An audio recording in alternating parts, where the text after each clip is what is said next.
Vamos a dedicar esta media hora que tenemos. Yo quisiera expresar, en primer lugar, mi gratitud y mi alegría. Nos hemos presentado. Yo todavía no me presento. Yo no tengo sus experiencias tan bonitas. O más bien, mis experiencias son de otro tipo.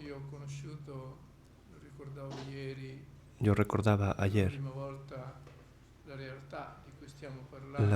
cómo conocí por primera vez a la realidad de la que estamos hablando, el Regnum Christi. En 1980 me encontraba en los Estados Unidos, en Connecticut, en New Haven, y me dijeron que ahí cerca había un noviciado de los padres legionarios. Y la curiosidad me llevó a ir a visitarlos.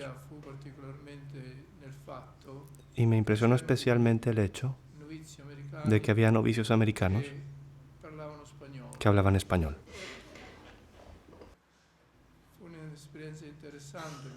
Fue una experiencia interesante porque ¿qué es lo que los lleva a hablar español? Cuando yo conocía por otros caminos, también en mi instituto, a estos americanos que se rehusaban a hablar cualquier otra lengua que no fuera la suya. Y entonces me di cuenta que había algo extraño y que suscitó mi curiosidad en un primer momento. Después ya no tuve contactos ulteriores, aunque sí tuve contacto con los legionarios en la escuela, en nuestra Pontificia Universidad Gregoriana, donde yo era profesor. Había estos estudiantes, pero eran estudiantes que aparecían y desaparecían, pero eran muy buenos. Pero esta actitud de ellos no se podía confrontar, porque casi no había manera de tratarlos mucho. Y después ocurrieron todos los hechos que ustedes conocen, y el Santo Padre me llamó para darme esta responsabilidad.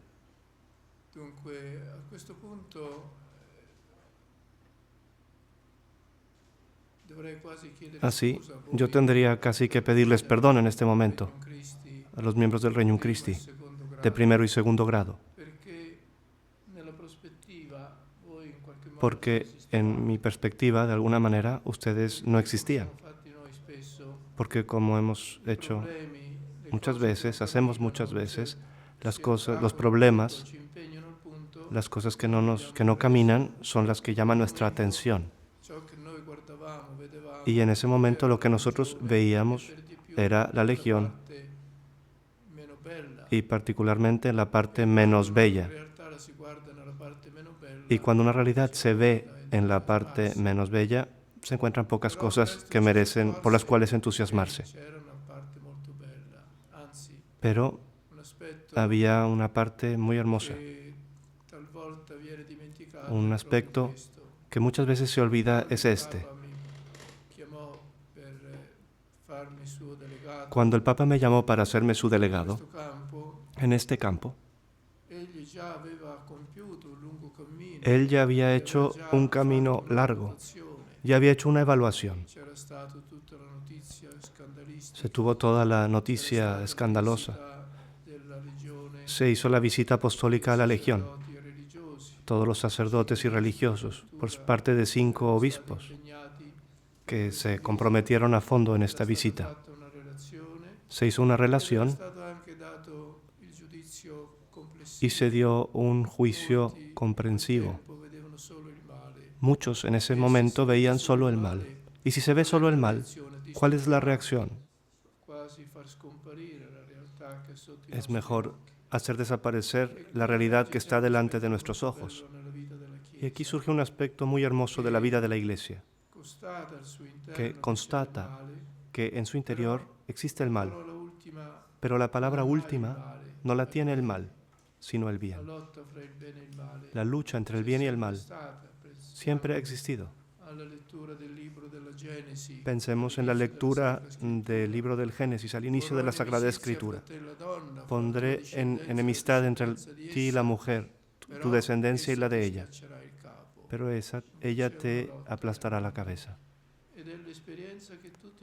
Y esa es la experiencia que todos hacemos. Lo hablan incluso los paganos cuando dicen, veo el bien, pero hago el mal. Nosotros, desde el inicio de la humanidad, de una manera más o menos explícita, hacemos esta experiencia de la lucha entre el bien y el mal dentro de nosotros, fuera de nosotros, a nuestro lado, en la historia y en el mundo. Pero en esta lucha hay una luz y una esperanza. La esperanza es nuestra certeza de la victoria del bien sobre el mal, de la luz sobre las tinieblas. La tiniebla y la muerte no son la última palabra. Es más, nos impiden reconocer el sentido de la vida. Son el bien, la luz, la vida, la plenitud que nosotros experimentamos, lo que nos dan sentido. Y es esto lo que la Iglesia ha sabido hacer. Mientras el mundo, perdonen esta comparación, mientras el mundo ve el mal para escandalizarse y después para decir todo está mal, destruyámoslo. Nosotros debemos tener los ojos abiertos para ver la realidad. Hay que darnos cuenta de la verdad de las cosas, con los ojos bien abiertos, que saben leer en profundidad y en la totalidad. Eso es lo que ha hecho el Santo Padre, el Papa Benedicto XVI, cuando me llamó.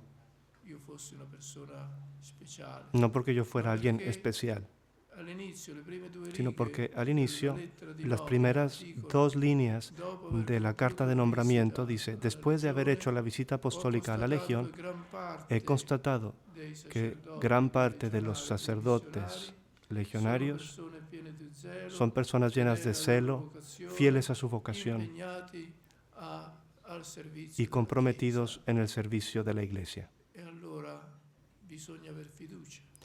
Y entonces hay que tener confianza. El bien está ahí presente y hay que confiarnos al bien y continuar siempre el camino. No permitir que el mal paralice nuestras energías, porque la conclusión es siempre la misma.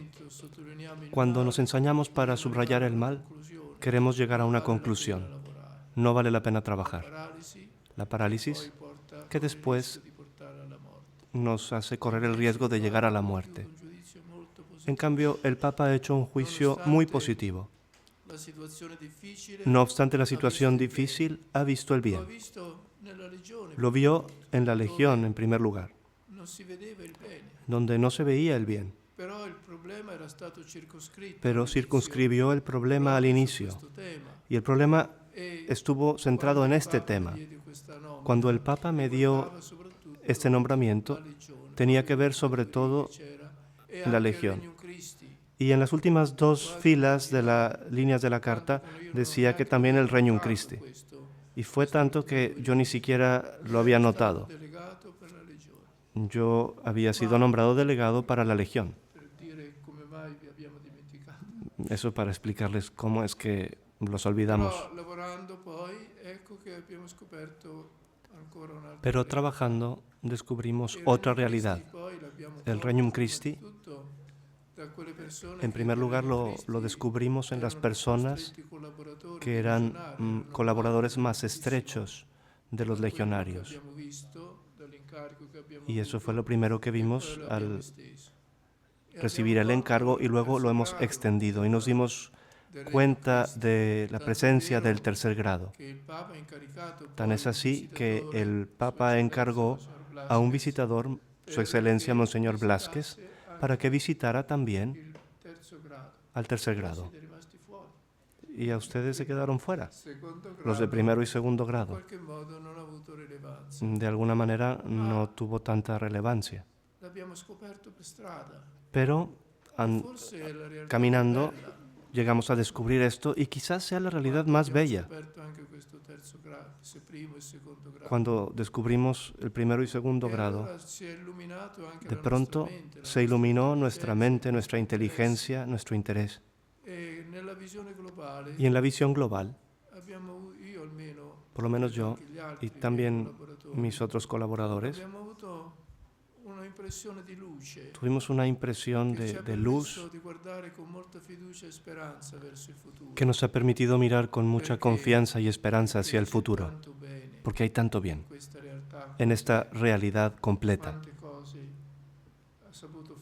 ¿Cuántas cosas ha hecho esta realidad del Regnum Christi?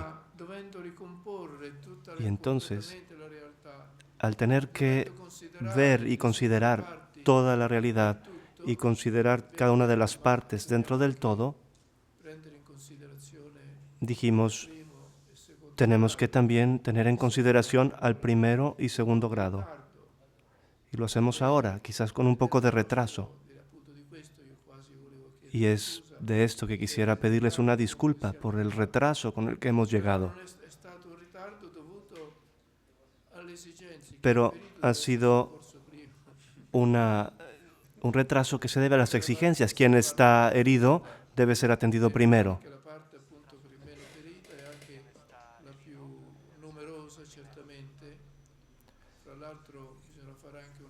Quizás ustedes serán la parte menos herida y también la parte más numerosa. Por lo demás, habría que hacer una investigación más exacta sobre el número, porque hay números muy diferentes. Se habla de 30.000, pero también hay quien llega a 60.000. ¿Cómo se puede lograr tener unos números así? Una cosa así legendaria. Pero de que es una grande realidad, esto es evidente. Y entonces, hemos dicho, tenemos que reunirnos en la unidad completa. Nos hemos dado cuenta, más que descubierto, que el Regnum Christi es una realidad que supera inmensamente a la Legión y a las personas del tercer grado y que hay que verla como un todo. En este momento en que ustedes se han presentado, me ha alegrado mucho, porque esta es una realidad que necesitamos en la Iglesia, el mundo laical. Nos estamos convirtiendo en un pueblo, corremos el riesgo de ser un ejército sin soldados, se decía hace tiempo. Nuestra mirada generalmente se fija en la jerarquía, que sin duda es una parte importante de la Iglesia. Pero si nos limitáramos solamente a la jerarquía, de la cual los legionarios de alguna manera forman parte porque son sacerdotes, nosotros no comprenderíamos ni siquiera la misma jerarquía. El sacerdote, el sacerdocio, también las personas consagradas, están todas al servicio del pueblo de Dios. Y el pueblo de Dios, los bautizados, los fieles laicos, son ellos los que le dan sentido a la Iglesia y constituyen fundamentalmente a la Iglesia. Es verdad, precisamente porque existe el pueblo de Dios, este pueblo de Dios le da sentido a la jerarquía, al sacerdocio y a la vida consagrada en la profesión de los consejos evangélicos. Pero este pueblo de Dios es el pueblo que debe dar testimonio continuamente de la realidad de la Iglesia como el proyecto de Dios de unificar a todos los hombres como su familia. Es un proyecto grandioso. En la historia de la Iglesia hemos tenido tantas glorias y tenemos tantas glorias. Mártires, tenemos mártires. Santos, santos canonizados, los tenemos también nosotros, de todo grupo, de toda clase de fieles, de cada edad, de cada nivel social, tenemos santos. La Iglesia, Madre de los Santos, imagen de la ciudad celeste, decía nuestro poeta Manzoni. Pero también, mientras estamos en camino, hacemos la experiencia de nuestra debilidad, de nuestra fragilidad. Y de vez en cuando, esta fragilidad se extiende, se difunde. Tan es así que se habla de la necesidad de una reforma, de un nuevo compromiso. Y son los momentos de la gracia, cuando nosotros tomamos conciencia de que tenemos necesidad de renovar nuestra vocación, de darle un nuevo vigor y de escuchar, sentir un nuevo compromiso, porque hay necesidad de Él. Y eso es lo que yo he experimentado y escuchado de sus testimonios. Yo esta mañana he vivido una experiencia análoga a lo que viví en el septiembre pasado, cuando nos encontramos. También había algunos miembros de primero y segundo grado. Estábamos buscando cuál es el sentido más profundo de nuestra existencia, de nuestra realidad. ¿Por qué existe la legión, los legionarios? ¿Por qué existen las personas consagradas? ¿Por qué existe el Regnum Christi? Y también entonces hubo una especie, no de presentación, sino de exposición de la propia experiencia. Y esta exposición experiencial es sustancialmente idéntica a la que escuchamos hace unos meses. Y es común a los legionarios, al tercer grado, es común a todos ustedes, la experiencia del amor de Dios. El amor de Dios es la experiencia más grande que puede hacer cualquier persona. ¿Cuál es el drama de la existencia humana? Que hoy, en modo particular, vivimos sin Dios. Y cuando estamos sin Dios, vivimos sin esperanza. El Papa Ratzinger, Benedicto XVI, escribió una encíclica que, por desgracia, no tuvo una difusión tan grande, pero es maravillosa, espléndida. Si la pueden leer, dedíquenle algo de tiempo. Spes salvi. Salvados en la esperanza. Hay que pensar qué era el mundo antes de que viniera Jesús. ¿Qué era el mundo antes de que viniera Jesús? El mundo pagano. Un mundo sin esperanza. Hay poesías y cantos de lamentación, elegías. De nada, venimos de la nada, vamos hacia la nada y no hay consistencias, la nada. Hay también un famoso autor americano que redujo el todo a la nada. Cuando no está Dios, no hay nada, porque nada tiene consistencia. Y entonces ya no hay esperanza. No hay esperanza con la E mayúscula, que da sentido y plenitud a la vida. Seríamos hombres sin esperanza. El mundo pagano era un mundo sin esperanza. Jesús vino a abrir el horizonte, abrió la esperanza. Y cuando nosotros leemos los textos del Nuevo Testamento, piensen en la carta a los tesalonicenses, pero todo el Nuevo Testamento, los cristianos tienen esperanza. No estén tristes como los que no tienen esperanza. Nosotros tenemos la esperanza porque venimos de Dios, porque vamos hacia Dios. Venimos del corazón de Dios y estamos dirigidos hacia el corazón de Dios. Y entonces la existencia no es un camino que no tiene un punto de inicio, ni un punto de llegada, ni una orientación. La existencia viene del corazón de Dios. Terminará en el corazón de Dios y se recorre en comunión con Dios.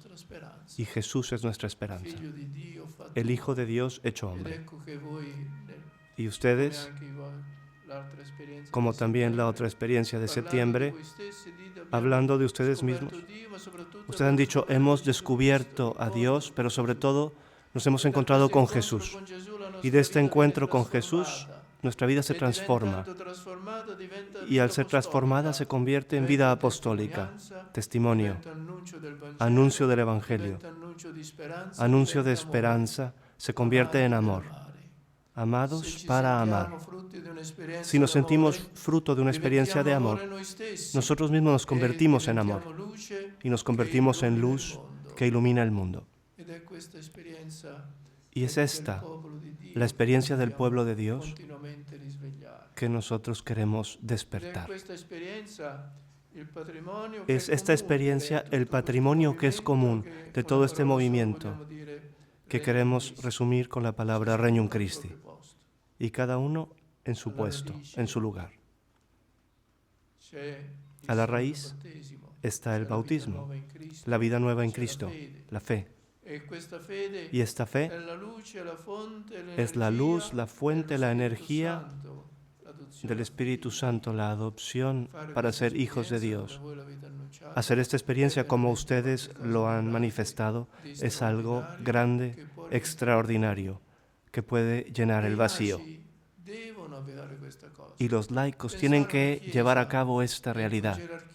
Pensar en una iglesia, en la jerarquía donde está el Papa y los obispos y el clero. Ver la iglesia solamente así es demasiado poco. Es una pobreza extrema. O incluso es ni siquiera percibir el verdadero sentido de la iglesia, porque la iglesia, con todos sus tesoros, de la doctrina, de los sacramentos, del servicio de la autoridad, todo eso es para el pueblo de Dios. No solo, históricamente, y esto quisiera subrayarlo, históricamente, cada vez que hemos tenido una crisis dentro de la iglesia, la crisis ha golpeado principalmente al clero, porque es así. Si el clero no cumple con su deber, todo el pueblo de Dios sufre, como en una familia.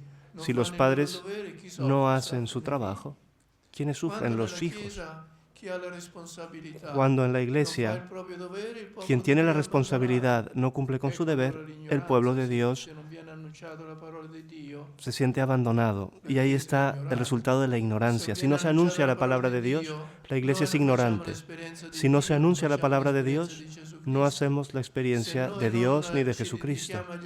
Si no nos dedicamos a los demás para instruirlos, para indicarles el camino, acabaremos por perder el rumbo. ¿Y quién es quien puede renovarnos en la iglesia? Especialmente hoy. Y especialmente hoy, porque no podemos negar que estamos en un momento difícil, un momento de crisis. Tanto es así que hablamos de la nueva evangelización, hablamos del año de la fe. Y la nueva evangelización, ¿de dónde nace? Nace del hecho que hay grandes grupos de bautizados que han olvidado su bautismo, que no saben lo que significa estar bautizados, que no practican y que incluso quieren olvidar ser cristianos, que son cristianos. La cultura de hoy quiere olvidar sus raíces cristianas, quieren regresar al mundo pagano. ¿Y qué dicen? Hoy las doctrinas, con los medios de comunicación que los medios de comunicación presentan más. Venimos de la nada, la vida termina con nuestra muerte terrena, la vida no tiene sentido. La secularización. ¿Cómo ha ocurrido este fenómeno tan grave que quiere apagar a Dios y apagar al hombre? Porque decía Juan Pablo II, la muerte de Dios es en realidad la muerte del hombre. Solo si reconocemos que Dios es la fuente, entonces tenemos agua para saciar nuestra sed. Solo entonces tenemos luz para vernos y tenemos la vida para seguir adelante. Delante de este fenómeno, tenemos que preguntarnos por qué ha sucedido todo esto. ¿Por qué? Y las respuestas pueden ser muchas. Pero a la raíz está el misterio de la iniquidad, del que hemos hablado al inicio, la lucha entre el bien y el mal. Y el mal parece que ha hecho mejor su trabajo, hasta el punto de amenazar, de apagar y sofocar el bien. Una lucha fuerte. Ciertamente no triunfarán, pero pueden hacernos sufrir, pueden retrasar el reino de Dios. Y es necesario que nosotros volvamos a tomar ese papel. Y hay que recordar la historia de la Iglesia. ¿Quiénes son los que han puesto en marcha los movimientos de renovación? Generalmente ha sido el pueblo cristiano, los laicos. El Papa Francisco tomó el nombre de Francisco, pero recordemos, Francisco era un laico y el movimiento franciscano entonces era casi todo de laicos. Fue el gran movimiento que renovó a la Iglesia en aquel tiempo. Es el pueblo de Dios que tiene que moverse.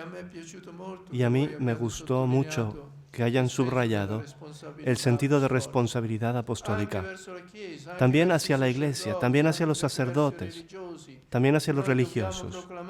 Nosotros debemos proclamar lo que nosotros queremos, y lo que nosotros queremos es el Evangelio, la palabra de nuestro Señor Jesucristo.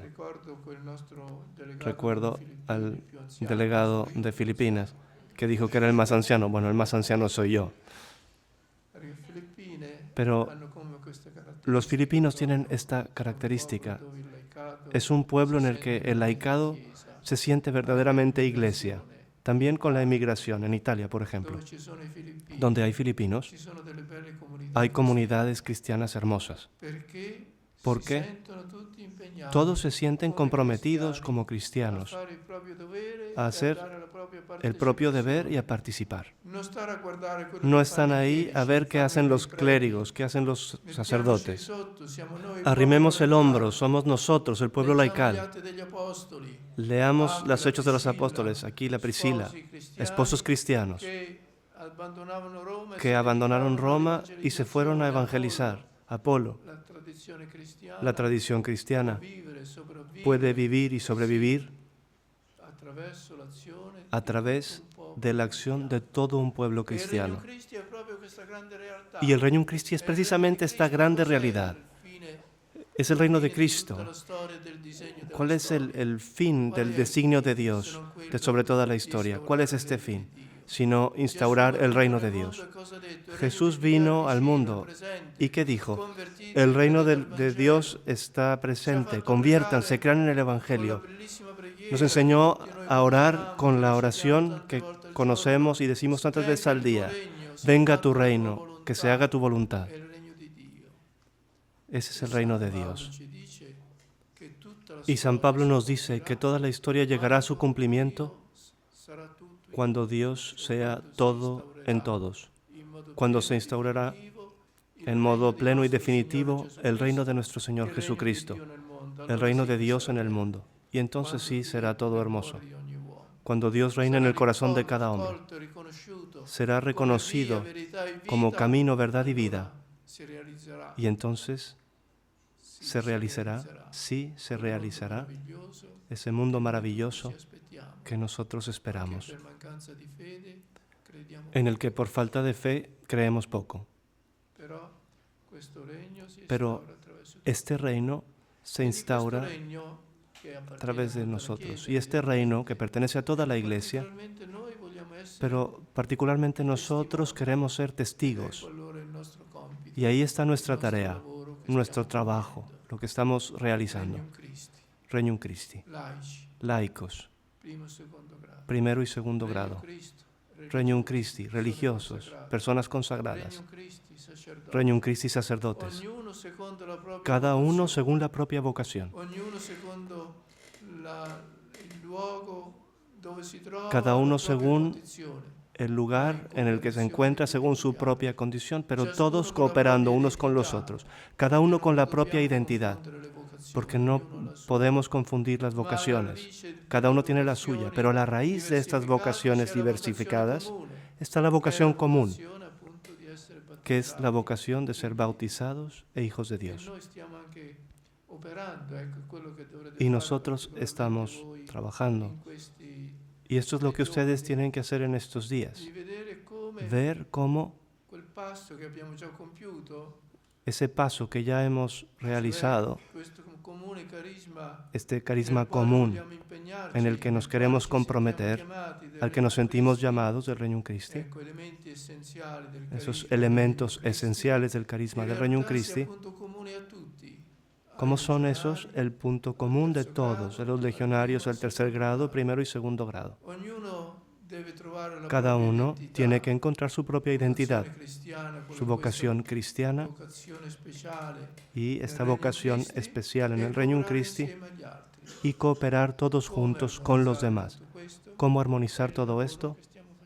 Este es el trabajo que estamos realizando.